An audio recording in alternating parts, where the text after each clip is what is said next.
Playhouse, and today we're going to be talking about some of the light novels that I've been reading and how I got into this genre. So there's light novels and manga, which are, they're Japanese style books. The light novels are actual books and manga are, well, they're Japanese comic books. So you have regular comic books and then manga. When I was a kid, I never really read that much. I don't know why, I just didn't really enjoy it. Not until I got a little bit older is when I started reading. And I remember one day my buddy Rob, he introduced me to Ready Player One, a fantastic book. I definitely recommend reading it. The movie's coming out. It's going to be an awesome movie, so I definitely recommend reading the book if you can. It takes place in a world where virtual reality is just ingrained in everything. All of society goes through the virtual reality world, and it's got a lot of 80 references, so I definitely recommend reading it. For some odd reason, I have two of them. I read the book once, and then I got the other one on the Loot Crate, so of course I read it again. Which that wanted me to branch out into other genres out there. And I remember many years ago, my sister was into the manga books, so her and I would go to our local Barnes & Noble, and we would look at all the different mangas out there, and I wanted to be interested in what she was reading, and it was just a small little section that they had, down in the back corner of this aisle. It only had a few shelves, like the bookcase behind me, there was only a few shelves of it. And so I was interested in what she was reading, but I was like, man, I really wish that there was an actual book form of this.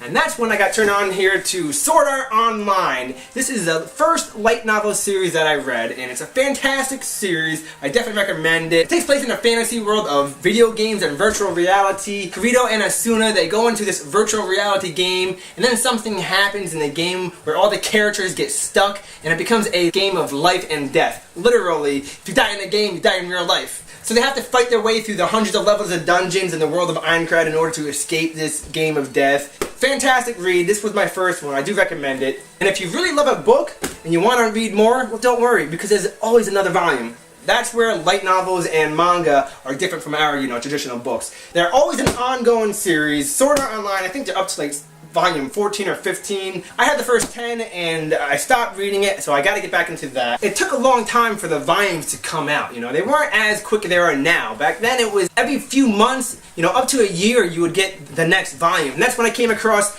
Is It Wrong to Try to Pick Up Girls in a Dungeon? I know, crazy title. You call it Dan Maki for short. This is a fantastic read. This turned out to be my favorite series of all. I highly recommend reading it. It's basically a story of Bell Cornell. He wants to be an adventurer. So he goes off into this city and to fight monsters in this underground dungeon so he can get strong and level up and become a strong adventurer so he can meet the lovely ladies.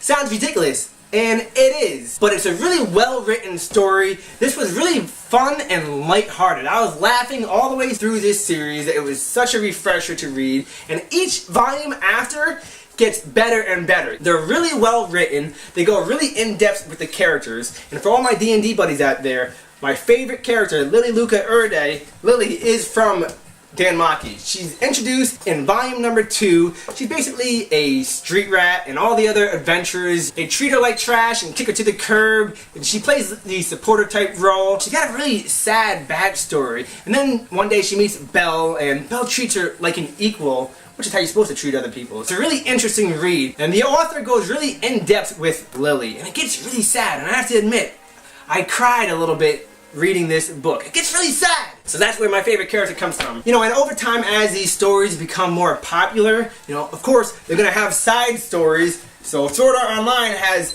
Sword Art Online Progressive, which this follows the original book of the world of Aincrad. It goes through all the 100 levels of the world of Aincrad, and each book follows each level, so we're only at volume 4. I'm going to be reading this one for quite a long time. They haven't been releasing this one that fast, so I guess that's good, I don't know. The original main series, each book after the first one, kind of goes into a new game world. The story goes in, a completely different way into new worlds and new characters. That's why I like the Progressive series, because it follows the original stories and main characters. And this author has another popular series, Excel World. Again, this follows a virtual reality world. However, the virtual reality is more mainstream. This is set further in the future, and everything is more in-depth into that virtual reality where, it's got schools and work and everything. However, there's a hidden game that everyone's playing, and it gets really in-depth and action-packed in this series. I haven't gotten too far into it. I'm only at volume 5, and I think they're up there, so I'm getting quite behind on that. Dan Maki spin-off series, Sword Arterio. This follows Eyes Wallenstein, Eyes Wallen something. She's the character that Belle is always thriving to be like. He's always trying to level up and be as strong as her because she's a really strong character, and I think he has quite a bit of a crush on her as well.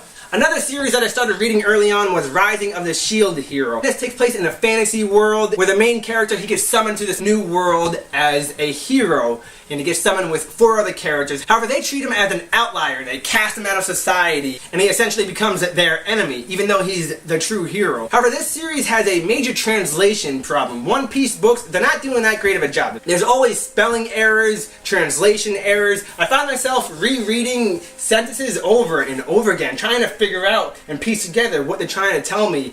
The translation in this series has not been that great. I'm at volume 5. I enjoy the story, but it's difficult to read. And I don't think any of the newer volumes are translated any better. And then over time, with the popularity of these series, you know, they have spin-offs and newer books that are being translated and coming out. The volumes have been increasing and coming out much faster. Instead of waiting up to a year, now you're only waiting, 3 months for the next volume in this series, which is really good. And I went into my local Barnes & Noble, and the entire back section was completely remodeled. It went from a small little section of books to the entire back section. The entire back wall and side walls are all light novels and mangas. There's other stuff in there. There's comic books, Marvel comic books, video game stuff. It essentially looks like a Comic-Con section back there. But there's so many new books to read in the light novel and manga world, so it's fantastic because you got so much great stuff to read, but then you start to get behind because there's always new volumes coming out, and they're coming out much faster. But a new surprise series that I read is ReZero. This is one of those surprise books that's like, wow, this is fantastic. The main character gets summoned to a new world, and he has to unfold and discover what's going on in this new world. But he's got a special power where if he dies, everything resets, and he has to redo everything. Hence, ReZero. This is a really fun read. It's a little bit dark, but not too much. But it's really well written. The characters are really in-depth. I really love this story. It's so good that they have, again, a spin-off, ReZero X. This follows the story of Rem and Ram, which are side characters that are introduced in the second volume. They're really great characters. I haven't read this yet. I think they're up to volume 2 or 3, so I gotta read this soon because I'm getting behind. But if you are looking for a dark story, I recommend Black Bullet. This is a much darker read. A lot goes on in this. This basically follows a gas-gier virus that's taking control of humanity, and everyone's dying. There's only a few select cities left. This takes place in Tokyo, Japan, and they create a bunch of task teams to go off and fight against the gas-gier. There's a lot of deaths and people dying in this story, so it's kind of sad. But the characters, they really pull you in, so this is really a really good read. I just recently watched the anime, and the anime was really great. And if you're looking for a lighthearted series, Konosuba. This is a really lighthearted, fun series. It doesn't take itself seriously at all. The main character dies at the beginning, and he steps forward in front of a goddess who offers him a choice to go live out his new life in a fantasy world. However, he has to destroy the Demon Lord, but he gets to take one thing with him. And what do you think that one thing that he takes is?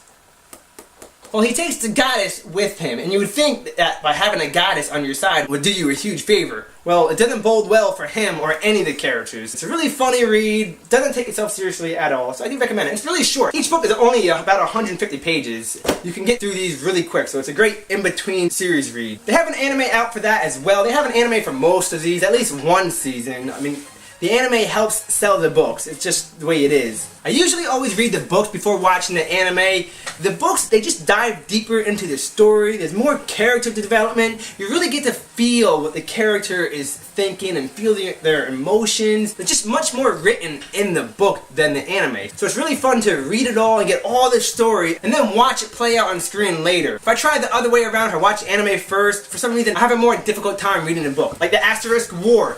I watched the anime first. Fantastic anime, it's really great, but then I had difficulty reading the book. I have 2 of it for some odd reason. I don't know why I have 2, but I haven't even read it neither. No Game, No Life. This follows 2 siblings that are kind of a shut-in. They exclude themselves from society. They don't like people, and by being shut in, well, they become expert gamers. However, they become so good that nothing is a challenge for them anymore, until someone reaches in and pulls them into a new fantasy world and challenges them to complete his game. This is another fun, lighthearted read. I do recommend it. The anime is really fun. I think the first 4 volumes follows the anime, and then after that it continues on. These aren't all the light novels I have. I have much more. There's so many of them that are coming out now. There's the Irregular at Magic High School. I have the first 2 volumes. I haven't read them yet. I have to catch up and get reading to them. There's Grimgar Fantasy and Ash. There's Death March to the Parallel World, Rhapsody. The Devil is a Part-Timer. I know, crazy titles for these books. However, I found that the books with the longest and craziest titles, they usually end up being the best read. It's just the way it is. So my favorite series here is Dan Machi. This is my all-time favorite. The story is just really well written. I highly recommend reading that. You have ReZero. I do recommend this. This is a surprise series that became one of my favorites. You got Sword Art Online, Excel World, No Game No Life, Black Bullet. It's a little bit darker. It's a really interesting read. Konosuba, Rising of the Shield Hero, Sword Arterial, the spin-off, Progressive, the spin-off. So that's going to be it for today's episode of Wormy Playhouse, and please like, comment, and subscribe, and we'll see you again for another episode. We'll see you then. Bye!